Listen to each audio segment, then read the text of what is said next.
ورسول الله Assalamu alaikum wa rahmatullah, chers auditeurs, vous êtes sur la radio Leral FM 104.6 et vous suivez votre émission La Classe en direct. Aujourd'hui, nous avons comme invité M. Abdou Khadr Ndiaye, donc, qui est professeur de français au niveau du lycée de Géoul. Abdou Khadr, bonjour. Bonjour, M. Nia. Nous allons aujourd'hui traiter sur ce qu'on appelle la méthodologie de la dissertation. La dissertation, que vous savez, c'est une forme d'évaluation, donc souvent que l'on donne au niveau des classes de 3e, de 4e, jusqu'en classe de terminale, qui continue jusqu'à les études universitaires. Monsieur Abdou Khadr, si on vous pose une question assez simple, et peut-être, qu'est-ce que c'est que la dissertation? Permettez-moi de vous remercier d'abord pour cette invitation. Ensuite, remercier pour cette initiative qui permet aux élèves, aux apprenants de continuer leur cours d'une autre manière. Pour rebondir à votre question, qu'est-ce que la dissertation littéraire? C'est une question qui me semble pertinente pour plusieurs points de vue. D'abord, la dissertation est un exercice d'argumentation qui généralement tourne autour de 3 parties, c'est-à-dire une introduction, un développement et une conclusion avec comme fil conducteur la problématique. Ok, donc je pense que c'est vrai. L'importance de cette dissertation, souvent dans les classes, peut-être les petites classes, la classe de 4, 6e, 5e, 4e, on donne souvent aux élèves d'autres méthodologies d'évaluation, surtout ce qu'on appelle la narration. Qu'est-ce qui différencie un peu, d'une manière un peu ramassée, la narration à la dissertation? Effectivement, dans le cadre de la narration, souvent de la 6e à la 4e, à la 5e, autant pour moi, l'élève est en face de la narration. Dans un texte narratif, souvent l'élève est ouvert, l'élève n'est pas limité, l'élève a la possibilité de raconter, il a la possibilité même de mentir, de dire ce qu'il pense, de dire ce qu'il voit, de dire ce qu'il perçoit, ce qu'il entend.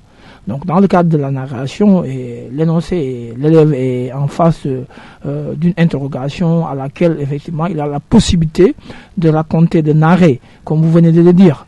Maintenant, dans le cadre d'une dissertation, il y a une problématique qui doit avoir une réponse précise. Donc, ici, il n'y a pas une possibilité de raconter du n'importe quoi. Ce que vous allez dire, c'est sur la base d'une argumentation fondée, d'une argumentation réaliste. Donc, dans ce cadre-là, il y a une différence fondamentale du point de vue de ce que vous allez raconter.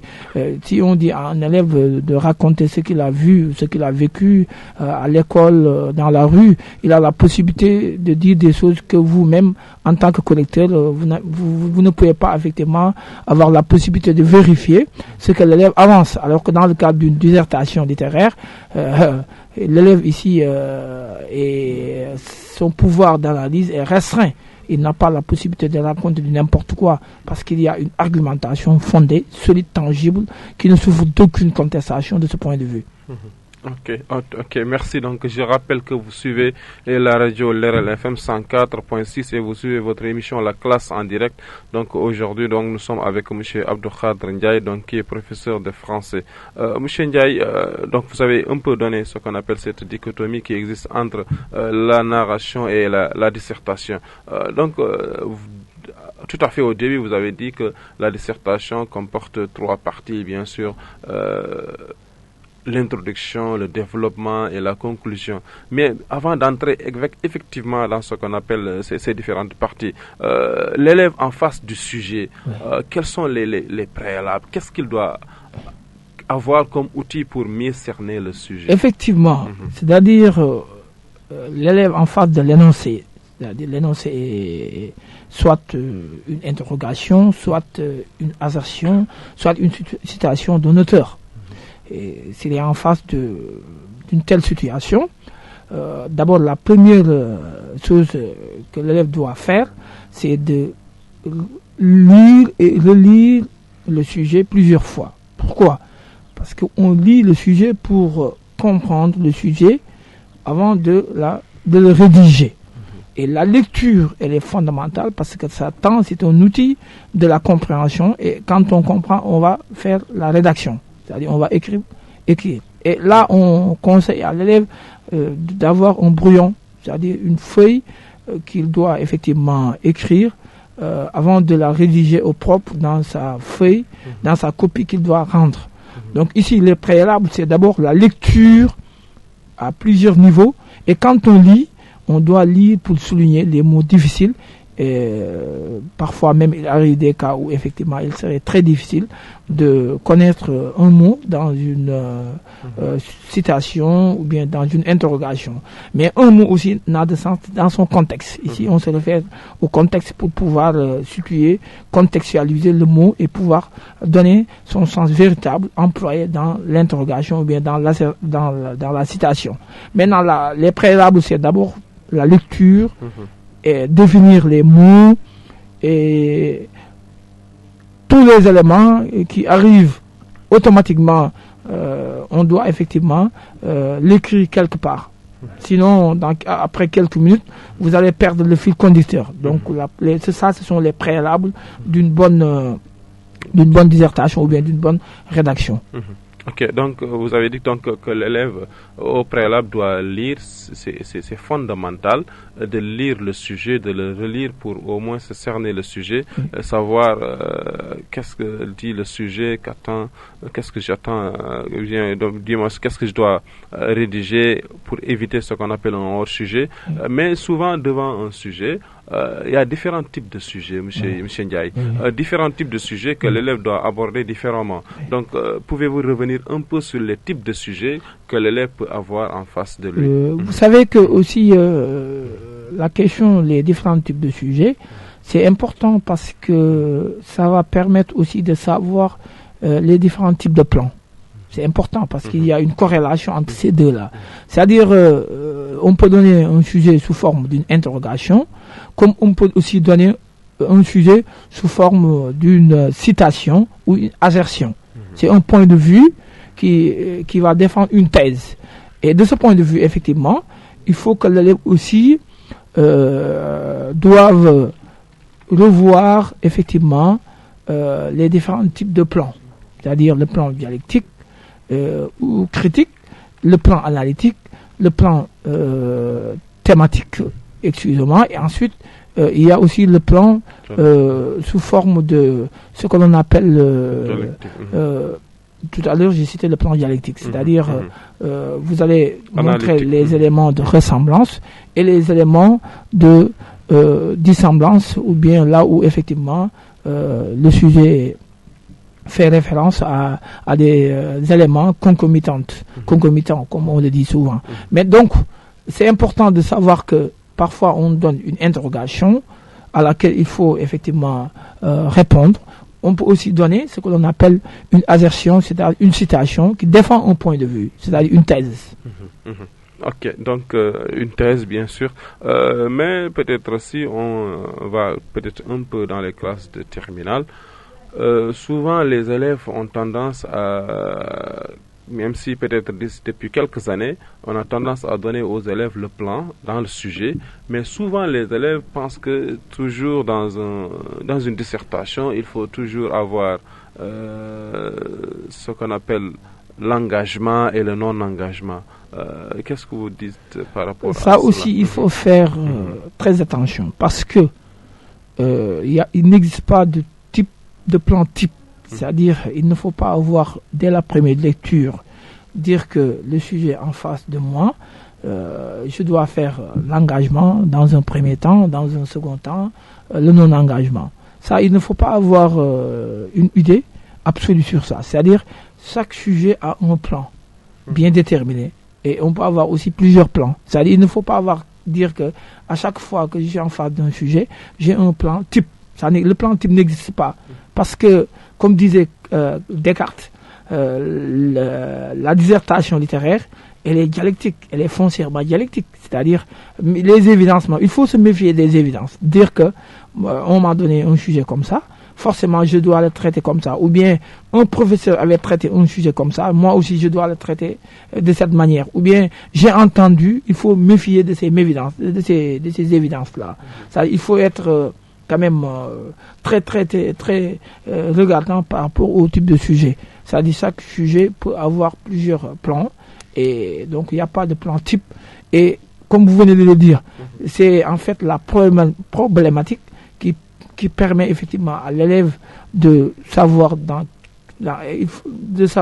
le plan qu'il doit adopter.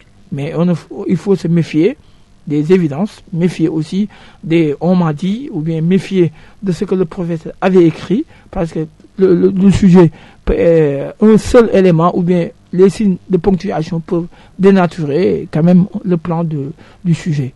Dans un sujet, on peut changer, ne serait-ce que si on change l'ordre des mots, ou bien l'ordre des signes de ponctuation, on chamboule tout. Donc il faut se méfier de ça. Ok, effectivement, donc je pense que vous avez très bien dit. Il faut se méfier donc d'avoir peut-être une idée arrêtée que le sujet doit être engagement et non engagement. Il faut lire le sujet tout à fait au début de votre intervention. Vous avez dit que l'élève doit lire effectivement le sujet pour mieux le cerner. Et plus exactement, peut-être actuellement, c'est beaucoup plus aisé. On donne l'altitude aux élèves d'avoir le plan. Oui. Mais malheureusement, beaucoup d'élèves laissent à côté ce plan qui est proposé dans l'introduction. Souvent, on vous dit, en première partie, faites ceci, deuxième partie, faites cela, troisième partie, on fait cela. Mais malheureusement, les élèves laissent ça à côté et donc cherchent eux-mêmes leur propre plan. Donc, ce qui fait qu'ils vont passer tout à fait à côté. Maintenant, revenons peut-être un peu sur ce qu'on appelle les différentes parties.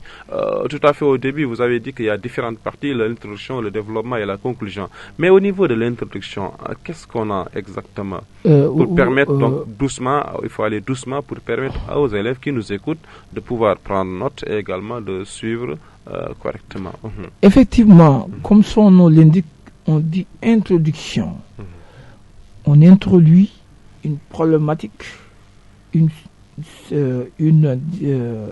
citation ou une assertion d'un auteur littéraire.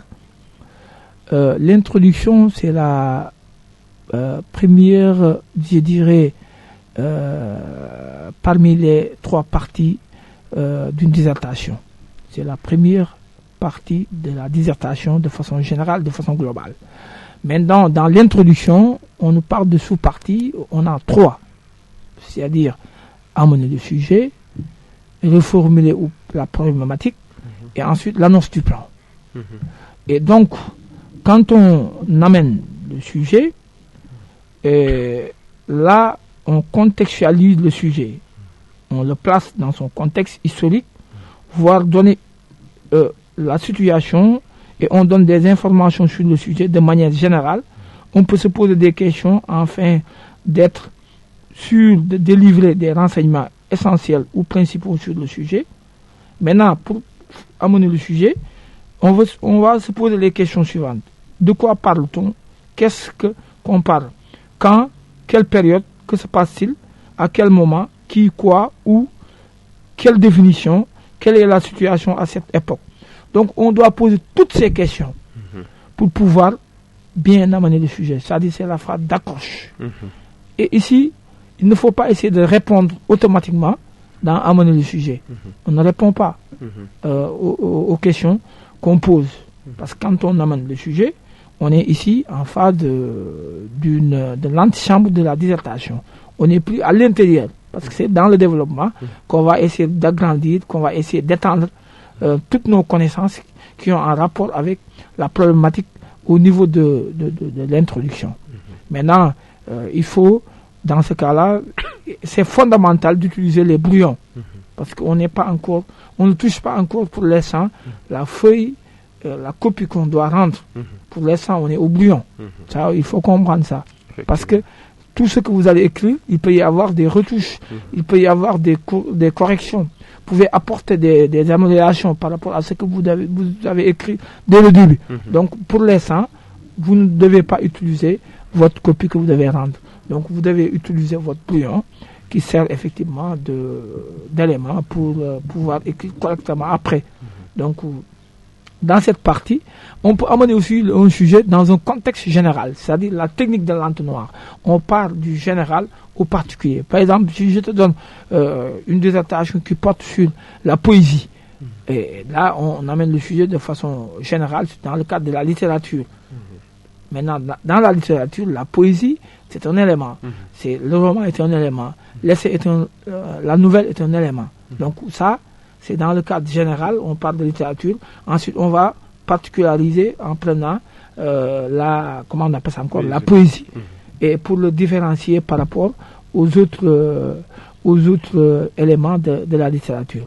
Donc ça, on appelle la technique de l'entonnoir. Maintenant, il faut faire très attention parce qu'il y a des élèves, dans amener le sujet, ils vont définir un élément du sujet pour dire qu'ils ont amené le sujet alors qu'ils ne l'ont pas amené. Ou bien prendre une situation qui n'a rien à voir avec le sujet. Là, vous changez complètement l'essence même de la dissertation. Parce que vous avez un sujet, vous avez recopié une citation qui ne répond même pas, qui n'est même pas en connivence positive, c'est-à-dire qui n'est même pas en rapport avec le sujet qu'on vous a donné. Donc ça, vous avez trahi même la quintessence du sujet et vous allez faire au sujet. Parce que ce que vous allez parler par la suite n'a rien à voir avec ce qu'on vous a donné. Donc ça, il faut faire très attention. Maintenant, l'autre sous-partie de l'introduction, c'est en fait ce que l'on appelle la problématique. C'est-à-dire ici, il faut questionner, il faut interroger une problématique par rapport à un sujet. Parce que quand on vous donne un sujet, forcément, il y a problématique. S'il n'y a pas de problématique, il n'y a pas de sujet. Sujet à polémique, c'est un sujet à polémique. Donc il faut polémiquer, il faut essayer d'avoir une problématique qui répond, c'est-à-dire comment, dans quelle mesure, quels ont été, ceci pose le problème 2, ceci soulève le problème suivant, la question 2. Donc ça, ce sont des questions qu'on doit poser pour pouvoir effectivement avoir la problématique. Il y a d'autres même qui essaient de recopier le sujet, mais d'une autre manière, s'il s'agit d'une citation. Mais parfois, il arrive que la citation est longue. Si elle est longue, dans ce cas précis, effectivement, il faut essayer de synthétiser, c'est-à-dire de prendre l'essence de cette situation, mais de façon reformulée d'une autre manière, mais sans trahir la quintessence, la substance même de la citation. Maintenant, quand vous avez mal reformulé, vous allez trahir, dans ce cas précis, effectivement, vous allez biaiser votre fil conducteur et vous allez faire au sujet. Donc, il faut faire très attention. Quand la citation est longue, il faut la reformuler de manière cohérente, de manière précise, de manière pertinente. Maintenant, il y a l'autre élément, l'annonce du plan. Comment annoncer le plan aussi? On peut l'annoncer, un plan, sous forme de question, ou bien avec des phrases quand même déclaratives. C'est-à-dire, on peut reformuler des phrases, mais attention, il faut que ces phrases-là soient pertinentes. C'est-à-dire des phrases qui répondent toujours. Maintenant, ces trois éléments, amener le sujet, reformuler la problématique et annonce du plan, il doit y avoir une congruence, c'est-à-dire des liens. Des liens. Il doit y avoir des liens. C'est-à-dire vous ne devez pas amener un sujet qui ne colle pas avec l'autre sous-partie, c'est-à-dire la problématique. Et la problématique aussi doivent aussi être en phase avec ce qu'on appelle le plan. Donc il faut avoir un plan. Maintenant, souvent, quand le plan est dialectique, souvent on a thèse, antithèse et synthèse. Maintenant, quand on a un plan qui est analytique, souvent on a cause, conséquence, ou bien le sujet en tant que tel, on définit le sujet en tant que tel, on a les causes, on a les conséquences et on a les solutions. Souvent, prenez l'exemple d'un phénomène, par exemple d'un phénomène, souvent on est actuellement, par exemple, le coronavirus. On donne du sujet de dissertation aux élèves de la classe de 3e, on parle de coronavirus, certainement il y a des causes, il y a des manifestations et il y a des solutions. Est-ce que vous avez compris? Souvent, quand on donne des sujets comme ça, nous avons des consignes. Les consignes, c'est ce qu'on vous dit, ce qu'on va vous dire de faire, ce qu'on vous demande de faire. S'il y a des consignes, il faut suivre les consignes. Parce que si vous ne suivez pas les consignes, vous faites automatiquement hors sujet. C'est-à-dire, on vous dit, voilà ce que vous devez faire. S'il n'y a pas de consignes, c'est à vous, effectivement, de faire ressortir ce qu'on appelle cause, manifestation, cause, conséquence et solution. Vous êtes libre là, le sujet est ouvert, vous êtes libre effectivement de donner ces trois parties-là. Effectivement, donc je pense que vous avez dit qu'il y a 3 parties, amener le sujet, la problématique, ou bien problématiser, ou bien ce qu'on appelle poser le problème souvent, et annoncer le plan. Ce sont ces 3 parties, donc dans cette deuxième partie, vous avez dit que c'est la seconde phase, elle doit analyser et interroger le sujet, c'est-à-dire qu'il faut trouver des questions, c'est-à-dire que se pose le libellé du sujet et c'est présupposé. Donc ce que vous avez dit, et vous avez dit qu'il faut se poser ces questions comme comment, dans quelle mesure, quelles ont été l'influence, ainsi de suite. Ceci pose le problème de, ceci nous évite à s'interroger, ainsi de suite. Donc ce sont les questions qu'on se pose. Et dans la troisième partie, vous avez effectivement dit, donc c'est là où l'élève doit essayer de trouver ce qu'on appelle un plan. Comment il doit travailler dans le développement.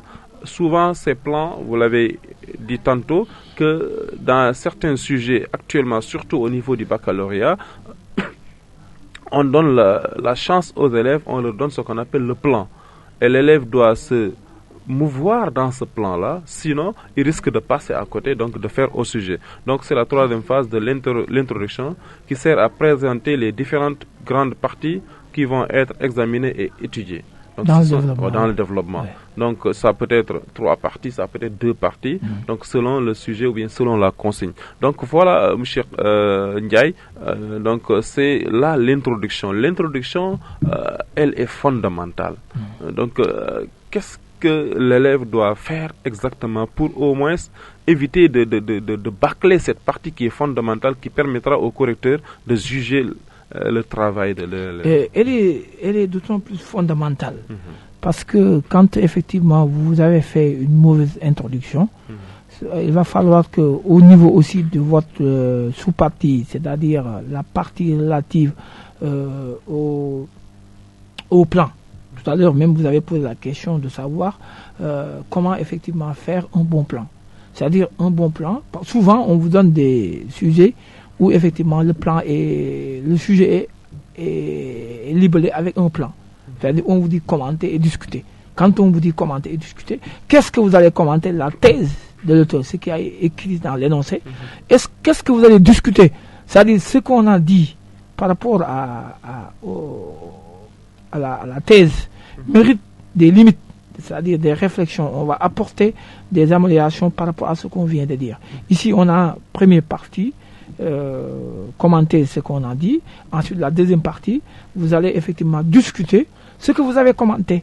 Est-ce que vous avez compris? Maintenant, ici, on vous donne. Parfois, il arrive des cas où on vous dit partagez ce point de vue.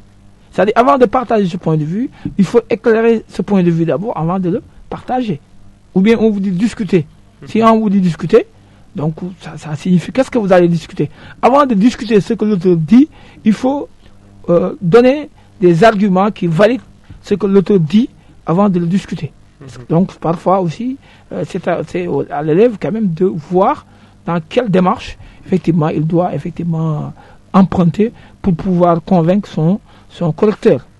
Parce que la dissertation, encore une fois, c'est un moyen pour convaincre un correcteur et lui dire effectivement voilà ce que j'ai fait, voilà l'argumentation que j'ai apportée par rapport à une interrogation, par rapport à une citation, par rapport à une assertion. Donc l'introduction est fondamentale parce que quand effectivement c'est comme l'introduction et la conclusion. Souvent quand vous avez une bonne introduction et vous avez une bonne conclusion, souvent le développement aussi sera bon parce que au niveau du plan, le plan n'est rien d'autre que la colonne vertébrale du développement.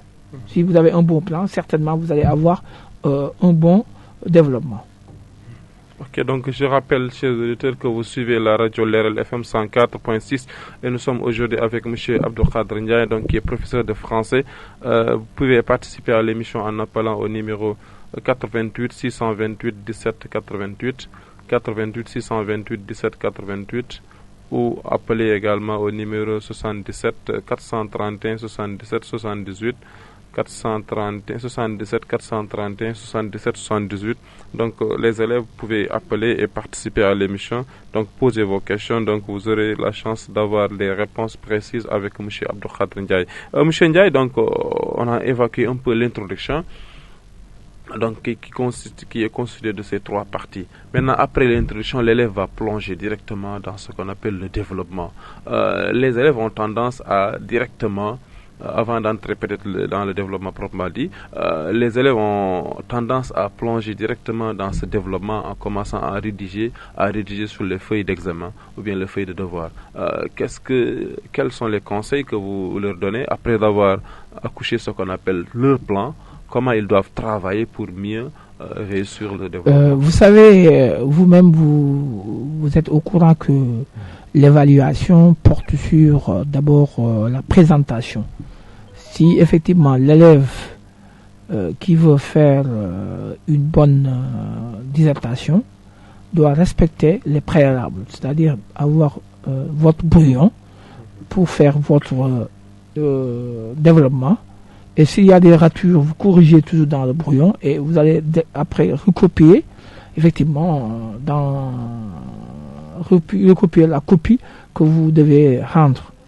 Maintenant, il est important de gérer aussi l'heure, la gestion de l'heure. Ça, c'est aussi important.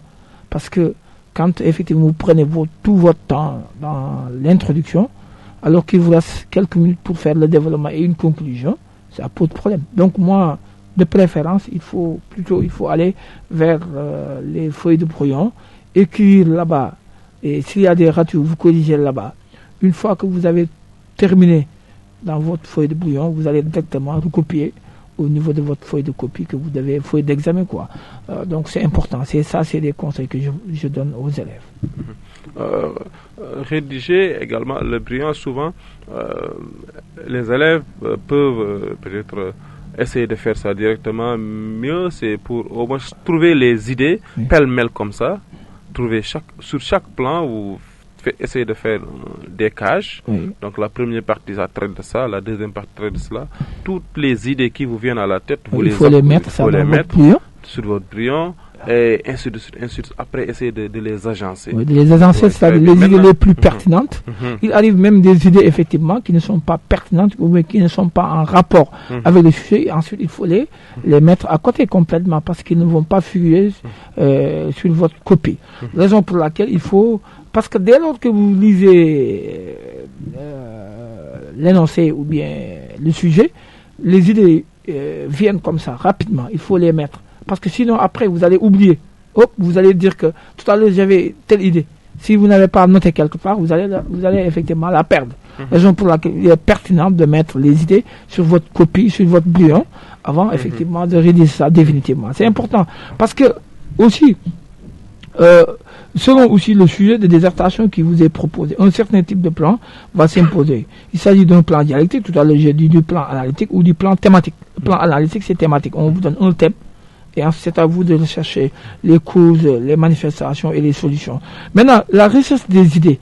Les idées, on les trouve soit à partir des lectures, soit à la collecte des informations que vous avez reçues à partir des ouvrages au programme de la seconde à la terminale. Vous avez lu des ouvrages au programme. C'est pas pour rien qu'il y a à chaque programme, il y a des ouvrages qui collent avec. Donc, si vous avez lu ces œuvres au programme, là, certainement, vous avez puisé des idées. Vous avez puisé aussi à travers des romans que vous avez lus ailleurs, ou bien des films que vous avez vus, ou bien des sketchs que vous avez vus. Donc, ça va vous permettre d'avoir des idées. Maintenant, des idées pertinentes qui ont un rapport avec le sujet qu'on vous donne. Parce que, attention, vous pouvez avoir des idées qui ne sont pas pertinentes avec le sujet qu'on vous donne. Dans ce cas précis, vous n'avez pas besoin de recopier ces idées-là. Ça, c'est évident. Maintenant, toujours est-il que l'élève doit savoir argumenter. Et c'est pour argumenter aussi, il faut avoir les ressources de la langue qu'il faut, la grammaire, la conjugaison, l'orthographe, et faire sujet, verbe, complément. Être précis par rapport à la situation. Donc, il faut être précis, être compréhensif. Par exemple, le correcteur, lui, c'est un incompris. C'est un incompris. C'est à l'élève quand même de montrer que j'ai compris le sujet avec des phrases simples, des mots accessibles, des phrases qui sont simples, avec un vocabulaire accessible. Mais il ne faut pas être trop incompréhensif, vouloir être pertinent, et on tombe quand même dans ce que l'on appelle de l'incompréhension. Donc le collecteur, il est en face d'une copie, il doit comprendre. C'est à vous de le montrer quand même que j'ai compris ceci, il faut faire ceci, il faut faire cela. Ok, donc je pense que vous avez tout à fait dit donc, que l'élève doit, ce que l'élève doit faire dans la première, en premier plan, c'est-à-dire au niveau du développement. Maintenant, M. Ndiaye, peut-être là, dans le développement, il y a ce qu'on appelle des paragraphes. Souvent, les élèves ne savent pas comment est composé ce qu'on appelle un paragraphe. Ils mélangent, ils ne savent pas comment argumenter, je veux dire par là. Hein. Donc, il y a ce qu'on appelle... pouvez-vous revenir, peut-être pour vous laisser là-dedans, revenir sur comment est constitué un paragraphe? Voilà, c'est-à-dire quand on parle de paragraphe, d'abord, vous avez des idées principales, et ensuite, il y a des idées secondaires, ainsi de suite, ainsi de suite. Maintenant, les idées, quand vous avancez un argument, une idée, il faut effectivement que cette idée soit étayée, c'est-à-dire soit renforcée par des exemples, soit des citations tirées à partir des ouvrages, soit effectivement des citations même aussi, on peut les prendre comme étant effectivement des éléments pour étayer effectivement un argument. Et ainsi de suite, c'est par là qu'on va construire quand même un paragraphe qui est constitué par un ensemble de phrases. Donc, sujet, verbe, complément. Quand on a 5 phrases, on est forcément, quand on a 4 phrases, ou 2 phrases, ou 3 phrases, on a forcément un paragraphe. Et ensuite, tout à l'heure, parce qu'on corrige aussi bien la forme et le fond. Quand on parle de forme, c'est est-ce que l'élève a fait une introduction, ensuite il a sauté une ligne, ensuite le développement, il a sauté une ligne, ça c'est la forme.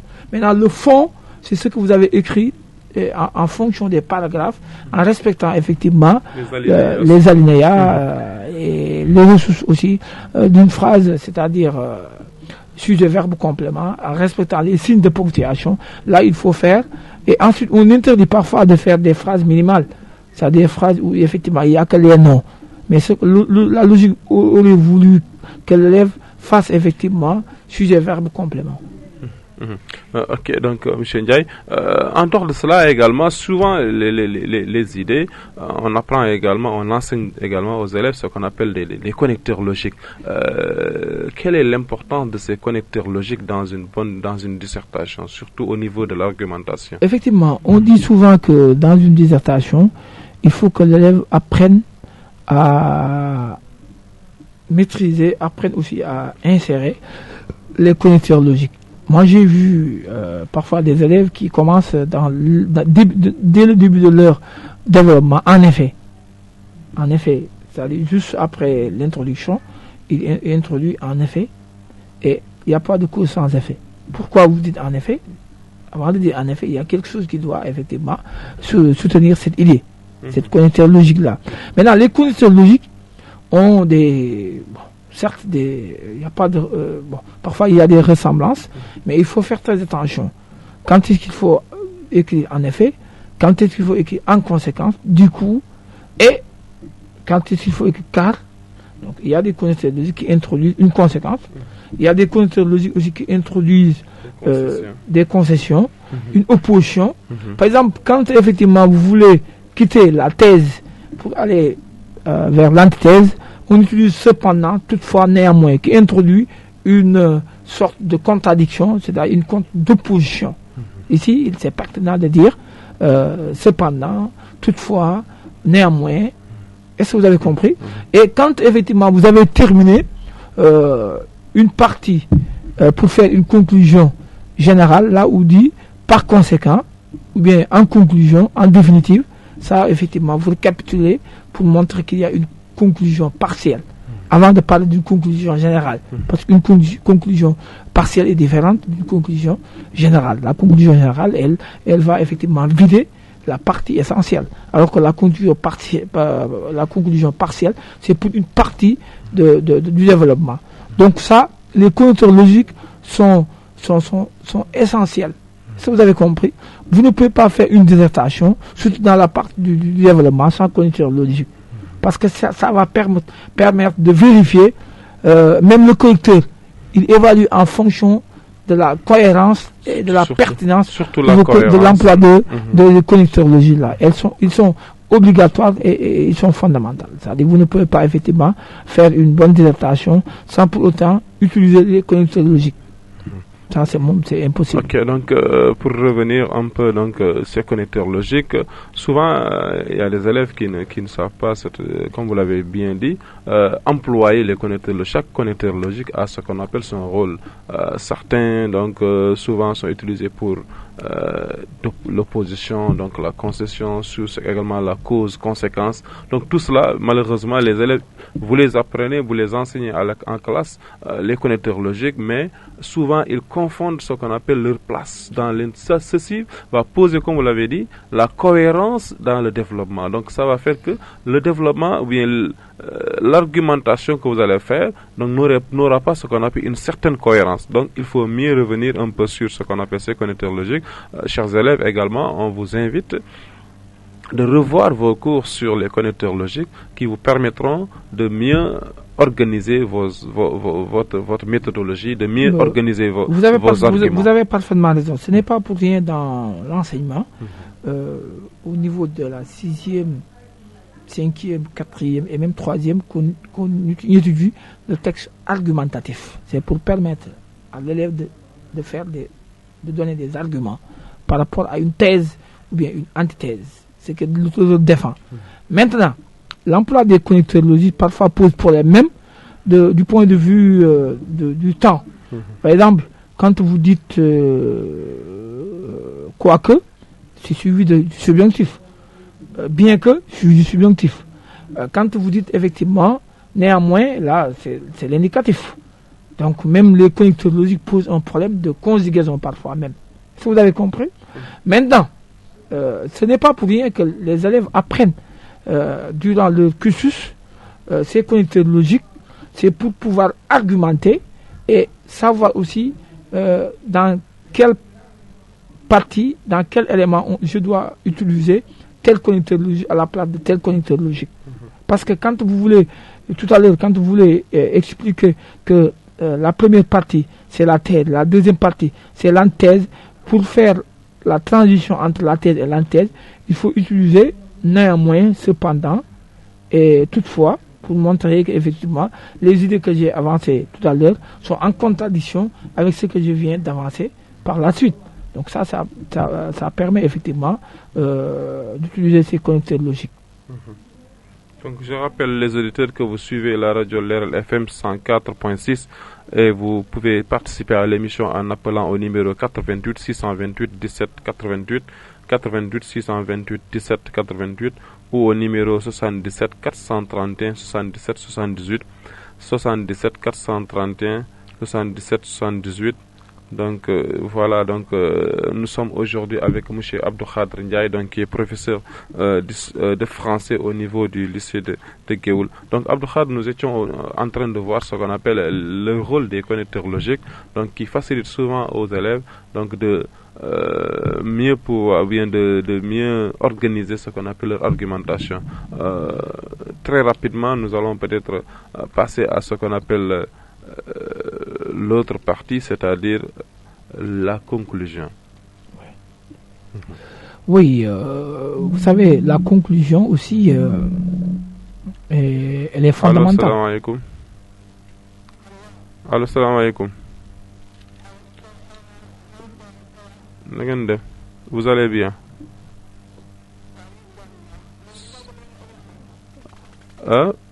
Mun nga yëkkati sa baat tuuti?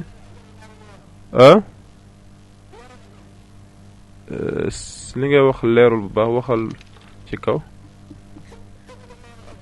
Leeral FM, woy Leeral FM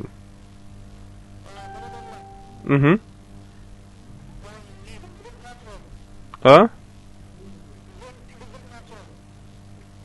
Dégguñu bu baax.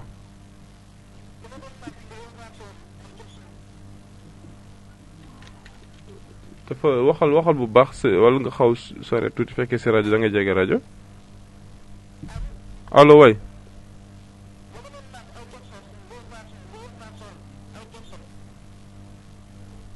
malheureusement dégguñu bu baax xam naa da ngay coupé woote waat on n'entend pas bien malheureusement donc je rappelle que vous pouvez suivre la radio Leral FM 104.6 allo way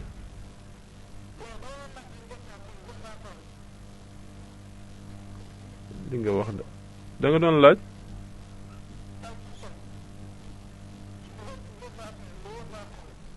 ok woote waatal xam naa dafa leerul bu baax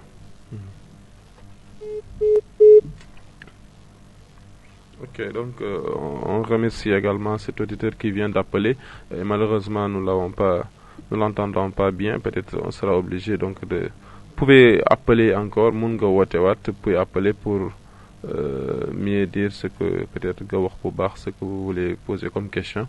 Donc vous pouvez appeler au numéro 88 628 17 40 88 628 17 40 ou au numéro 77 431 77 78 77 431 77 78.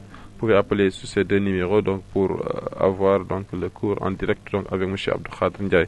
Monsieur Ndiaye, donc on était en train de voir un peu sur ce qu'on appelle la conclusion. La conclusion, pratiquement, c'est la finale. Effectivement, comme vous avez introduit, vous avez développé, forcément aussi vous allez conclure. C'est-à-dire, vous allez fermer votre sujet de dissertation. Mais comment l'introduction aussi, comme la conclusion, ont des sous-parties. C'est-à-dire au niveau de la conclusion, souvent on parle de 3 sous-parties, même parfois on parle de 2 sous-parties. Mais ce qui est important, c'est qu'il faut faire le bilan de votre dissertation. Allô, salam alaikum. Waalaikum salam. Allô, ça va? Ah, ça va bien. dama doon laaj ay questions yu jëm ci dissertation bi. Ouais, allez-y. mooy lii développement bi. nan lañ koy defee? Comment faire le développement? Comment faire un développement? Ok, oui, c'est la première question. Et l'autre question? Et la conclusion aussi. Et la conclusion, très bien. Nous sommes au niveau de la conclusion. Maintenant, on va revenir un peu sur le développement. Hein? Tu fais quelle classe? Yes. Seconde. Tu fais la classe de seconde. Ok, merci. Et ton nom? Fall. Hein? Sal. Oui. Ah, ok, c'est bon, Sal, merci. Merci donc d'avoir appelé. Tout de suite, nous allons apporter quelques éclaircissements par rapport à peut-être vos questions. Ok, merci et porte-toi bien. Ok, donc Abdou Khadr, donc cet élève donc, qui fait la classe de seconde demande un peu comment on fait un développement. Effectivement. Le développement, je pense, c'est casse-tête, c'est difficile pour les élèves. C'est difficile parce que ça ne doit pas être difficile. Parce que là, souvent en 6e, 5e, 4e, souvent l'élève doit produire. C'est-à-dire on apprend à l'élève les différents types de textes. C'est-à-dire un texte narratif, un texte descriptif, un texte explicatif, un texte injonctif et un texte argumentatif. Souvent en seconde, jusqu'à la seconde à la terminale, souvent c'est des textes argumentatifs, c'est-à-dire thèse et antithèse, en tout cas, ou bien qui défend un argument, ou bien l'inverse. Maintenant, quand l'élève pose quelques questions au niveau du plan, c'est-à-dire la sous-partie de l'introduction, c'est la réponse du plan qui constitue le développement.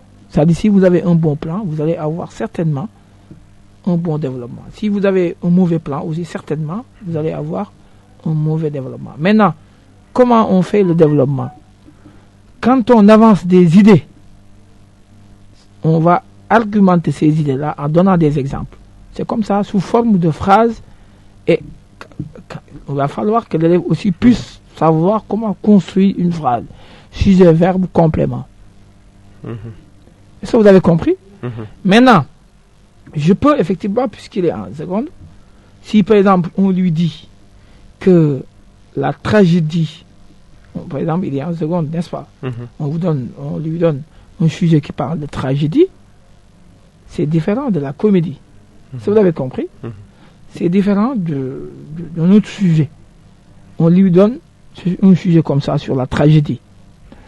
La tragédie dans Phèdre. Dans Phèdre, par exemple. On lui dit d'expliquer un peu la tragédie dans Phèdre. Maintenant, quand l'élève développe, il doit donner des citations, s'il y a des citations. Il doit donner des exemples en disant dans tel exemple, dans tel élément, il y a une sorte de tragédie. Quand on parle de tragédie, il y a la mort, il y a le sang, il y a des guerres. Est-ce que vous avez compris? Donc c'est à l'élève de donner des exemples par des phrases et des citations en argumentant. C'est comme ça. Par des phrases, on construit un texte. Quand on construit un texte, forcément, on développe. Maintenant, si l'élève ne sait pas construire un texte, produire un texte, ça pose problème. Le meilleur conseil que je donnerais à cet élève-là, c'est de lire. Surtout, c'est la lecture qui fait le blocage. Parce que si vous n'avez pas les idées, vous ne pouvez pas développer. Vous ne pouvez pas créer, il faut être créatif. Quand vous ne lisez pas, vous avez des problèmes pour développer, vous avez des problèmes pour écrire un texte. Il faut être créatif. Donc c'est la lecture. Donc je conseillerais cet élève donc de mieux lire. Il faut lire. Également savoir donc dans un développement toujours il y a ce qu'on appelle des phrases, il y a des paragraphes. Chaque paragraphe il y a l'idée. Vous expliquez l'idée et vous étayez cela par des exemples. Par des exemples. Un ou deux exemples. Chaque paragraphe idée, expliquez l'idée, étayez cela par un ou deux exemples. Et ces paragraphes et ces idées doivent être reliés entre eux par ce qu'on appelle des connecteurs logiques. Et savoir également quel est le rôle de chaque connecteur logique. Et donc dans quelle partie il faut l'utiliser, comment utiliser tel connecteur logique. Et ça aussi, parce que chaque connecteur logique a sa place bien déterminée. Ça aussi, il faut le savoir. Donc, je rappelle que vous suivez la radio Leral FM 104.6. Vous suivez votre émission La Classe en direct, donc avec comme invité M. Abdou Khadr Ndiaye, donc qui est professeur de français au niveau du lycée de Géoul. Donc, moi également qui vous parle, M. Amadou Nia, donc qui vous présente cette émission La Classe en direct. Nous allons prendre une petite pause et de revenir, Inch'Allah. Allah, Allah, nous implorons ton aide, car sans ton aide nous sommes tous égarés. Allah, Allah, apprends-nous à aimer, car sans ton amour tout est empoisonné. Allah, Allah, nous implorons ton aide, car sans ton aide nous sommes tous égarés. Allah, Allah, apprends-nous à aimer, car sans ton amour tout est empoisonné. Car sans ton amour tout est empoisonné. Car sans ton amour tout est empoisonné. Assalamu wa rahmatullah. Merci. Donc après cette petite pause de récréation, donc nous allons revenir en classe en direct. Nous sommes avec M. Abdou Khadr Ndiaye, donc qui est professeur de français. M. Ndiaye, nous étions en train de voir la méthodologie de la dissertation. Donc nous avons un peu ramassé l'introduction, comment ça se fait, le développement. Et nous sommes au niveau de la conclusion. La conclusion, pratiquement, beaucoup d'élèves, ce qui est peut-être ce qu'on reproche aux élèves, beaucoup d'élèves négligent la conclusion, ou bien bâclent, peut-on dire même, bâclent la conclusion, alors que c'est une partie donc qui est essentielle. Et elle est essentielle, d'autant plus que c'est dans la conclusion qu'on fera effectivement le bilan du développement et qu'on va répondre à la problématique, c'est-à-dire à l'interrogation posée. D'autres même parlent de point de vue personnel. Et ensuite, il y a une perspective d'ouverture du sujet, si vous avez compris, par rapport à d'autres interrogations ou d'autres questions. Donc, la conclusion est composée de trois sous-parties, si je peux parler ainsi.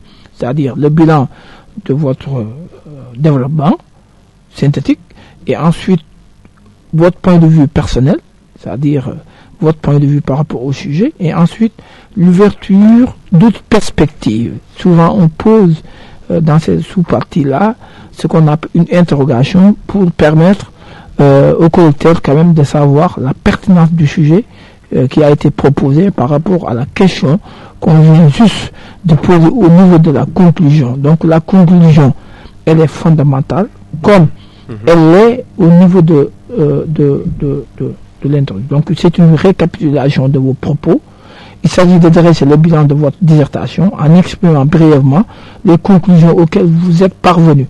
Il faut fournir la réponse à la problématique proposée dans l'introduction et une ouverture. Il s'agit de proposer au lecteur un élargissement de votre réflexion sans pour autant aborder un autre sujet. C'est-à-dire, si vous abordez un autre sujet, ça va biaiser l'objectif de la conclusion. Donc ici, on fait une question que vous allez poser au niveau de la conclusion. C'est au correcteur quand même d'apprécier la pertinence de cette question. Maintenant, vous avez, à partir de ce moment donné, si vous l'avez terminé, il reste 5 minutes ou 7 minutes ou 8 minutes, vous allez faire une dernière lecture avant de rendre quand même la copie. C'est important aussi. Ça, c'est des préalables qu'on doit même dire au niveau de l'introduction, c'est-à-dire au niveau de c'est des conseils qu'on donne aux élèves de relire encore leur copie avant de donner ça définitivement. Parce que la copie, c'est en rapport avec le professeur, le correcteur.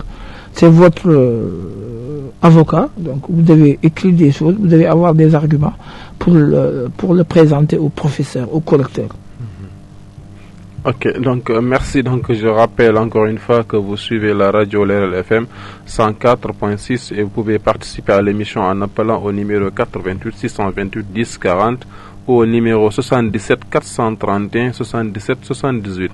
77 431 77 78.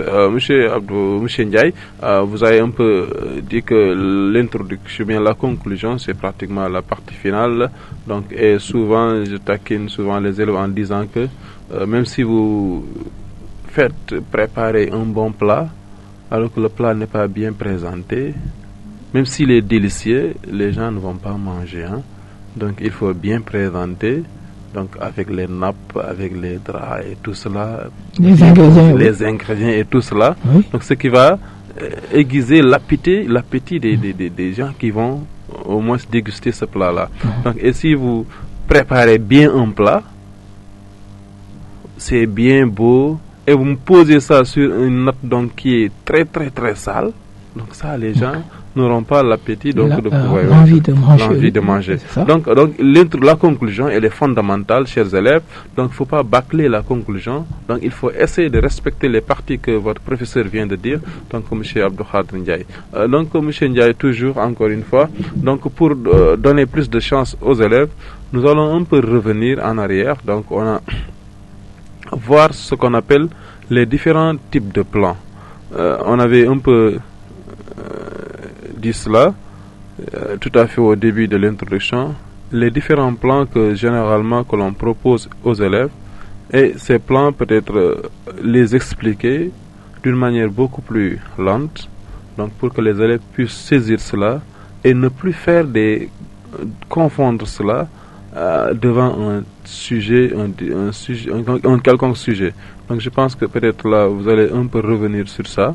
Donc sur ces différents plans que l'on avait dit tout à fait au début. Oui, effectivement, le plan aussi, c'est important de régler cette question. Le plan, quel type de plan adopter par rapport à tel sujet, par rapport à telle interrogation. Il existe différents types de plans. Il y a ce qu'on appelle le plan dialectique. C'est dialectique, c'est critique. Souvent on dit plan dialectique critique. Parce que il y a la dialectique, quand on dit la raison humaine, elle est dialectique. Même l'existence de Dieu, comme dit Descartes, elle est dialectique pour ceux qui y croient. Ceux qui ne y croient pas, c'est dialectique, n'est-ce pas? Ceux qui croient, c'est pas dialectique. Ceux qui ne croient pas, c'est dialectique. C'est-à-dire on peut effectivement mettre des réserves, il faut comprendre ça. Maintenant, le plan dialectique, c'est la thèse, l'antithèse, synthèse ou le dépassement. C'est-à-dire quand on dit la thèse, on vous donne un sujet. On vous dit la poésie n'a d'autre vocation que l'esthétique. La poésie n'a d'autre vocation que l'esthétique. Qu'en pensez-vous? Partagez ce point de vue. Si vous avez vu, la poésie n'a d'autre vocation que l'esthétique. Ça, c'est une thèse. Cet auteur pense que la poésie sa vocation, c'est l'esthétique. Est-ce que vous avez compris? Je vais être pratique. Ici, la thèse de l'auteur, ce que soutient l'auteur, ce que défend l'auteur, la poésie, sa première fonction, c'est l'esthétique. C'est ça là. C'est cette partie-là que l'élève doit développer dans la première partie. Dans la première partie, comme étant une thèse, c'est-à-dire ce que défend l'auteur. Donc il faut avoir des arguments qui milquent en faveur de ça.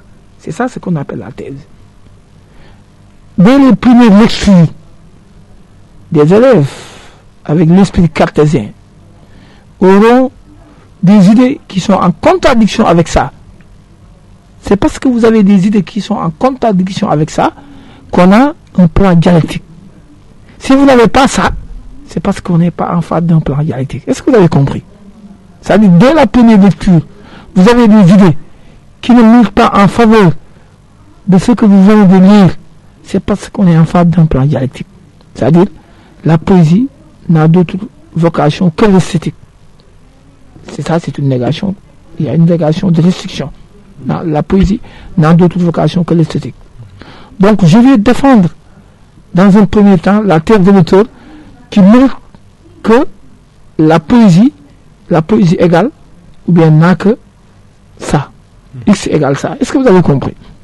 Maintenant, ici, l'antithèse, souvent on pense que l'antithèse, c'est le contraire de la thèse. Pas forcément.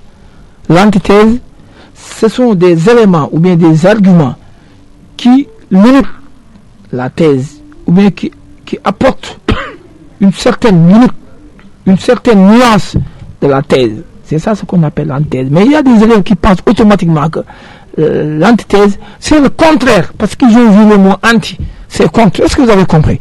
Mais l'antithèse, ce sont des limites de la thèse. Des limites, c'est-à-dire tout argument qui peut montrer des nuances, ou apporter des limites par rapport à la thèse. Maintenant, dans ce cas précis, par exemple, la poésie. La poésie peut avoir d'autres vocations. L'engagement. Est-ce que vous avez compris? La poésie peut avoir d'autres vocations. L'ornement. Est-ce que outre que l'esthétique. Est-ce que vous avez compris? Tout ce qui n'est pas... la didactique, la fonction didactique également. Est-ce que vous avez compris? Donc, de ce point de vue, on peut avoir la poésie illuminée, telle que ceux qui ont un pouvoir pour éclairer le peuple, qu'on considère comme des, entre parenthèses, des mages. Comme Victor Hugo. Voilà. C'est lui qui éclaire là où... Éclaire, voilà. Est-ce que vous avez compris? De ce point de vue, on a forcément une antithèse. Maintenant, il y a la synthèse. La synthèse, c'est-à-dire le dépassement de la thèse et l'antithèse. C'est comme si on veut concilier la thèse et l'antithèse, on appelle ça synthèse. Est-ce que vous avez compris? C'est-à-dire la thèse et l'antithèse, quand on veut effectivement les mettre sur une même argumentation, on parle de synthèse. C'est une sorte de conclusion entre la thèse et l'antithèse, c'est ce qu'on appelle la synthèse. C'est mixte, c'est-à-dire, certes, vous allez prendre des éléments qui milquent pour la thèse et des éléments qui milquent pour l'antithèse, vous allez regrouper sous forme de parties, c'est ce qu'on appelle la synthèse. Donc la synthèse n'est rien d'autre que le mariage entre la thèse et l'antithèse. Est-ce que vous avez compris? Maintenant, on a aussi le plan thématique. C'est réflexion sur un ou plusieurs notions. Il s'agit de répondre progressivement à la question du sujet en présentant différents arguments de manière ordonnée. Donc ici, le plan thématique, par exemple, on peut vous donner un sujet sur la violence. On peut effectivement donner des consignes dans le sujet. Après avoir analysé, par exemple, on dit après avoir analysé, par exemple, aujourd'hui, on note la montée de la violence. Après avoir analysé les causes, donner puis des conséquences et donner des solutions. Si vous avez compris, la notion c'est la violence. Définissez la violence. Il existe une violence physique, il existe une violence verbale. Maintenant, puisque on a dit à l'élève après avoir montré les causes, les conséquences, solutions. Donc c'est 3 parties. Cause, conséquences et solutions. Est-ce que vous avez compris? Ici, on dicte l'élève, on lui montre le fil conducteur. L'élève ne doit pas parler que ces 3. Donc ici, on a 3 parties. D'ailleurs, c'est figure dans les conseils. Maintenant, il est conseillé de ne pas adopter un plan type. Il faut éviter les plans types. Ça n'existe pas.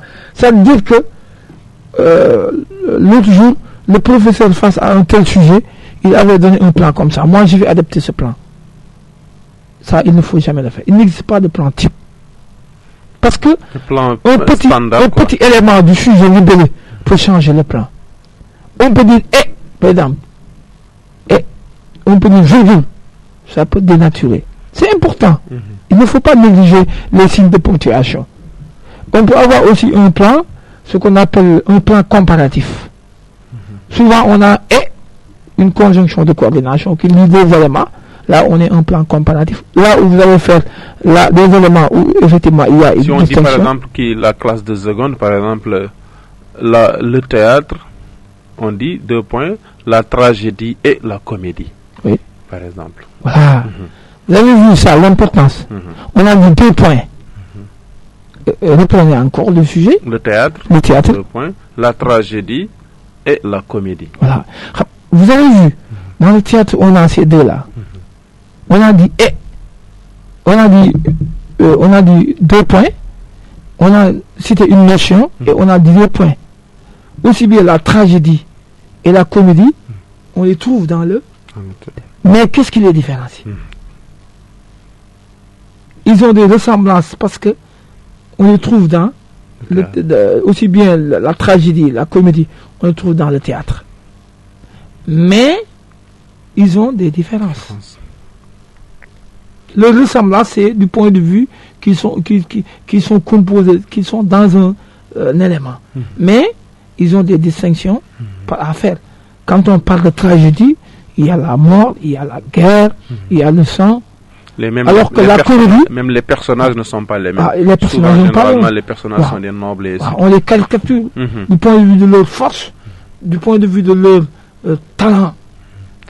Leur catégorie sociale. Ça, vous avez compris. Mais quand on parle de comédie, il y a le rire quand même. C'est comique. Le décor, les personnages. Vous avez vu. Donc, mais toujours est-il que vous ne pouvez pas ici dire que j'ai un sujet qui est dialectique. Il n'y a rien de dialectique ici.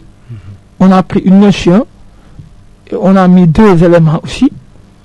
Donc ça, c'est... Il faut comparer les ressemblances, les dissemblances. Voilà, effectivement. C'est ça. Maintenant, on a aussi un plan qui peut être, comme je l'ai dit tout à l'heure, analytique. Comme vous le dites là. Mais souvent, on a un plan dialectique, ou analytique, ou comparatif. On a ces 3 là. Le plus pertinent, c'est on a ces 3 là. Ok, donc, M. Ndiaye, donc, je rappelle que vous suivez la radio Leral FM 104.6 et vous pouvez participer à l'émission en appelant au numéro 88 628 10 40, 88 628 10 40 ou bien au numéro 77 431 77 78 77 431 77 78. M. Ndiaye également. On y va directement, peut-être on a épuisé peut-être la méthodologie, même si peut-être on avait donné quelques conseils pour la rédaction. L'élève qui avait appelé un peu avait posé peut-être cette question: comment on fait pour rédiger un bon développement? Quelques conseils que vous allez donner à ces élèves ou bien à cet élève qui a appelé. Oui. Vous savez, il y a des élèves même dans le cadre d'une narration. Tout à l'heure, je vous ai dit la différence entre la narration et la dissertation qui se fonde sur une argumentation solide et cohérente. Alors que dans la narration, le mensonge trouve sa place centrale. Ici, le sujet libellé, l'énoncé, est commandé. C'est-à-dire, c'est sur commande. Il y a une démarche à suivre. L'élève et sa capacité d'analyse est restreinte. Alors que dans le cadre d'une narration, l'élève a une capacité d'analyse absolue. Il est libre de raconter sa vie, raconter des conneries. Alors qu'ici, il y a une argumentation, ça doit être solide. Maintenant, on interdit à l'élève d'utiliser des pronoms comme le je, mais il peut utiliser un pronom neutre, ici, de ce point de vue. Maintenant, on interdit aussi à l'élève aussi d'écrire, par exemple, introduction, il écrit introduction. Il y a des élèves qui le font parfois. On interdit aussi l'élève, par exemple, de dire dans l'introduction, dans un premier temps, nous allons faire ceci, dans un second temps, nous allons faire ceci. Si vous avez bien écrit les phrases, le correcteur saura effectivement que voilà ce qu'il va traiter, voilà ce qu'il va traiter. Mais on vous interdit de dire ce que vous allez faire. Si l'élève fait ceci, on saura qu'il a fait ceci. S'il ne le fait pas aussi, on saura qu'il ne l'a pas fait. Maintenant, ça, ce sont des interdictions par rapport à des sujets. Ok, oui. Autre peut-être conseil, à part cela, quel autre conseil pouvez-vous donner, ce qu'on appelle à ces élèves-là? Voilà, les conseils, il y en a autant. Parce que il ne faut pas aussi dire que j'ai traité un sujet pareil. Donc, je vais répéter ce que j'avais dit par rapport à tel sujet. Et aussi il faut aussi avoir une concentration, parce que pour produire, pour créer, pour imaginer, parce que le texte argumentatif d'essence est un texte créatif, il faut faire de la création. Quand on imagine, les bons auteurs poétiques sont des imaginaires, ils imaginent. Donc, les conseils que je donne aux élèves, c'est d'être attentif, de gérer la gestion du temps. Parce que si vous avez 4 heures de temps ou bien 2 heures de temps, ça dépend. La gestion du temps, elle est fondamentale. Si vous prenez tout votre temps sur une partie, alors qu'il vous reste d'autres parties, ça pose problème. Ou bien dire que je vais faire une bonne introduction et... Ben, bon, là aussi, il y a un autre problème, parce que quand vous citez un ouvrage, il faut souligner. Quand vous citez des ouvrages, il faut signer. Maintenant, il faut que les élèves doivent exprimer une idée développée et plusieurs exemples dans la mesure du possible. Donc, il faut au moins avoir quelques citations. Mais il ne faut pas en faire trop.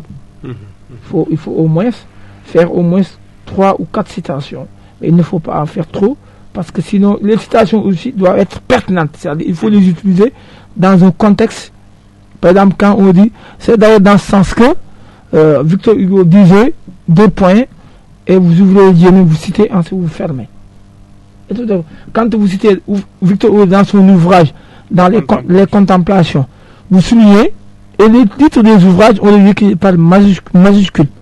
Les majuscules, contemplation, c'est majuscule. Mais il ne faut pas mettre minuscule. C'est comme Victor Hugo, vous mettez V majuscule, Hugo H majuscule. C'est comme ça. Est-ce que vous avez compris? Maintenant, vous dites que c'est dans ce sens que Victor Hugo disait que. C'est dans ce sens que Théophile Gautier disait que. Est-ce que vous avez compris? Maintenant, qu'est-ce qu'il dit? Vous mettez 2 points, vous ouvrez les guillemets et vous écrivez ce qu'il a dit. Si par dans le sens que vous avez oublié textuellement comment il l'a écrit, prenez le sens de ces mots-là. Maintenant, vous ne mettez pas les guillemets. Quand vous mettez les guillemets, cela signifie que vous allez recopier textuellement ce qu'il a dit. Maintenant, quand vous ne mettez pas les guillemets, ça veut dire que vous avez le sens des mots, vous n'avez pas besoin de mettre les guillemets. Ok, donc merci M. Ndiaye. Donc je rappelle que vous suivez votre émission La Classe en direct. Donc nous sommes avec M. Abdou-Khadr Ndiaye, donc qui est professeur de français, et vous pouvez appeler au numéro 88 628 17 88 ou bien au numéro 77 431 77 78 77 431 77 78. Donc M. Ndiaye, donc vous avez peut-être donné quelques conseils aux élèves, c'est-à-dire de souligner surtout ce qu'on appelle les ouvrages, les titres, et également de mettre les guillemets s'ils ont cité textuellement, donc comme l'auteur l'a dit, donc il faut mettre les guillemets, donc parce que ce ne sont pas ses propres propos, ce sont des propos de notre auteur, donc il faut mettre les guillemets. Donc les élèves également ont tendance, M. Ndiaye, à ne pas respecter ce qu'on appelle les parties. C'est-à-dire, comme vous l'avez dit tantôt, il y a des élèves qui soulignent introduction, ils soulignent, développement, ils écrivent, ils soulignent, donc conclusion, ils écrivent, ils soulignent. Donc, en dehors de cela, pour permettre au professeur d'avoir ces 3 parties, qu'est-ce qu'il faut faire? C'est simple, ça paraît être simple, mais il y a des élèves qui font ces erreurs-là. Qu'est-ce qu'il faut pour mieux visualiser, mieux voir ce qu'on appelle les 3 différentes parties? Vous savez aussi, la correction se fait suivant cette règle, c'est-à-dire la forme et le fond. Quand on parle de la forme, c'est le respect des 3 parties et le respect aussi des 3 étapes de la dissertation, c'est-à-dire l'introduction. Une fois que vous avez terminé l'introduction, vous sautez une ligne et vous attaquez directement votre développement. Une fois que aussi vous avez terminé votre développement, vous sautez une ligne. C'est par là que le professeur, le correcteur, saura effectivement que l'élève a séparé l'introduction du développement et de la conclusion. Sinon, si vous ne sautez pas de ligne, le correcteur il ne saura pas effectivement d'où est-ce commence votre introduction et d'où est-ce aussi commence votre développement, ainsi de suite. Et ça pose un problème. Et à partir de là, effectivement, il ne va pas continuer de corriger parce qu'il ne sait pas là où commence l'introduction, là où commence le développement, là aussi où commence la conclusion. Maintenant, ce qui est sûr, par exemple, une fois que vous avez posé votre plan, directement, vous attaquez le développement. Parce que le plan n'est rien d'autre que la dernière sous-partie de l'introduction. Une fois que vous avez posé des questions ou bien faire des phrases déclaratives, vous allez directement sauter une ligne, faire le développement. Une fois que vous avez terminé le développement, maintenant, vous faites directement une conclusion. Maintenant, souvent on dit que l'introduction, on a 8 phrases ou 10 phrases. Mais ne faites pas une introduction avec 2 phrases ou 3 phrases. Ça, vous avez compris. Il y a des élèves, souvent, ils pensent tout le temps à faire une bonne introduction et un mauvais développement. En croyant que les correcteurs, ils seront fatigués avec 200 ou 300 copies. Donc, je vais faire une bonne introduction. Dès lors que le correcteur est en face de ma copie, certainement, il va me donner la moyenne, c'est-à-dire 10 ou plus 10. S'il y a un bon correcteur, il va respecter toujours le temps pour voir la correction. Est-ce que vous avez respecté le fond, la forme? Est-ce que vous avez compris avant d'attaquer les autres éléments d'évaluation? Ok, donc merci donc M. Ndiaye. Donc en dehors de cela également,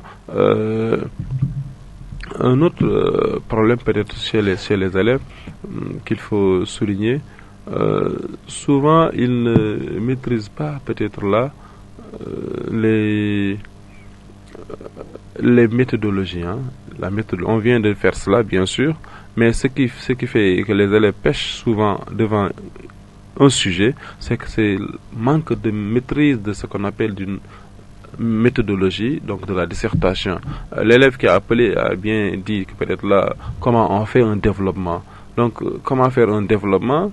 On a donné la technique. C'est très aisé de donner la technique, mais ce qui va donner sens et quintessence à votre développement, c'est la matière grise que vous avez. C'est-à-dire, si vous ne lisez pas, si vous n'avez aucun, depuis la 6e jusqu'en classe terminale, vous n'avez pas lu de livre, vous n'allez pas avoir le matière, bien ce qu'on appelle les éléments qui vont vous permettre d'écrire et d'essayer de convaincre celui qui va vous lire. Donc, et je donne un conseil également, en dehors des conseils que M. Ndiaye vient de donner, ce qu'on appelle aux élèves, je les appelle à lire. Allez vous inscrire dans les bibliothèques. Lisez les livres. Les œuvres programmes, il faut essayer de les lire. Donc, ce qui va vous permettre d'avoir un niveau donc, qui est acceptable, qui vous permettra d'avoir un sujet et de traiter cela aisément, donc et de ne pas avoir un problème. Donc, M. Ndiaye, peut-être pratiquement on a épuisé la leçon.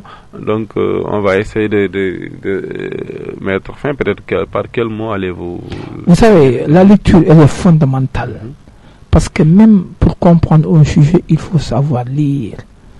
Savoir lire, cela signifie que l'élève doit, au cours de son parcours dans l'enseignement, il doit toujours lire apprendre bien lire. Sinon, il aura des problèmes effectivement pour, en face d'un sujet, décortiquer les mots, trouver leur sens, donner leur signification. La lecture, elle est fondamentale. D'ailleurs, il y a un autre français qui disait que celui qui lit peu, il ne dit pas celui qui ne lit pas, il dit celui qui lit peu. Il faut donc beaucoup lire. Celui qui lit peu a besoin de beaucoup d'hypocrisie pour fonder ses opinions, ou pour fonder son point de vue. Donc, il faut lire. La lecture, ça rend meilleur, ça rend efficace. Quand vous lisez, c'est-à-dire, ça c'est un problème de lecture. Moi, je crois que ça ne doit pas se poser parce que quand vous êtes à Louga, bon, il y a des bibliothèques, il y a les bibliothèques municipales, il y a les centres culturels, c'est riche en ouvrages. Les ouvrages au programme, c'est pour que l'élève puisse effectivement comprendre, dès les classes de seconde, lire, parce qu'il y a des ouvrages au programme.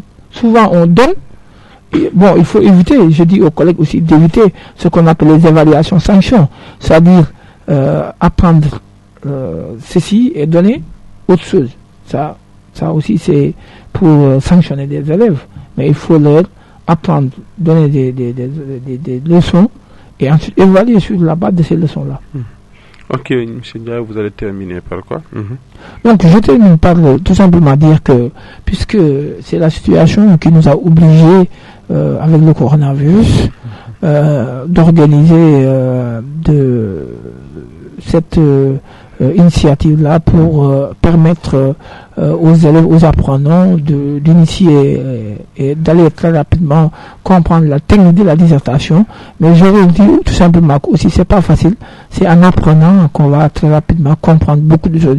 Il faut aller lire, encore relire, encore aller dans les bibliothèques, lire les ouvrages au programme et aussi bien apprendre et bien aussi traiter des sujets. Il faut bien traiter aussi des sujets. Il ne faut pas attendre au dernier moment pour apprendre la technique de la dissertation. La meilleure manière, c'est d'aller apprendre, faire des dissertations, autant de dissertations, et on vous corrige, vous allez effectivement arriver.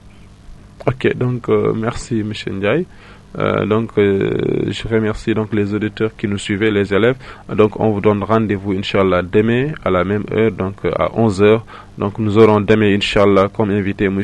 Jim qui va nous parler un peu du deuxième domaine du programme de la philosophie. Donc M. Jim demain sera l'invité Inch'Allah en cours de philosophie.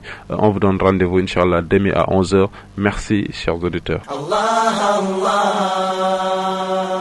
وحبيب الله Allah, Allah, nous implorons ton aide, car sans ton aide nous sommes tous égarés. Allah, Allah, apprends-nous à aimer, car sans ton amour tout est empoisonné.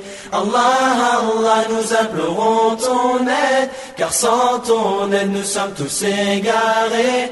Allah, Allah, apprends-nous à aimer, car sans ton amour tout est empoisonné. Car sans ton amour tout est empoisonné. Car sans ton amour tout est empoisonné.